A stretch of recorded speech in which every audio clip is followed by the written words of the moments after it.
Rinkitės optimizmą. Optimistiški žmonės dažniausiai būna linksmesni, laimingesni ir ištvermingesni. Jie lengviau išgyvena nesėkmes ir sunkumus, rečiau serga depresija, gali pasigirti stipresnė imuninė sistema, yra labiau linkę rūpintis sveikata ir netgi ilgiau gyvena. Siūlau priimti tokį savaitės iššūkį.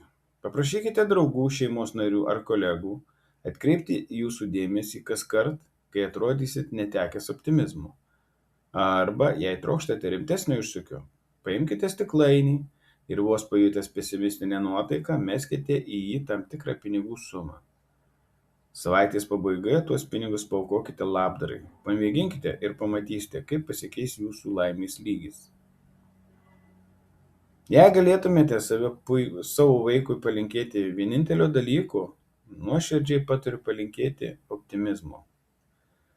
Danielis Kenemanas.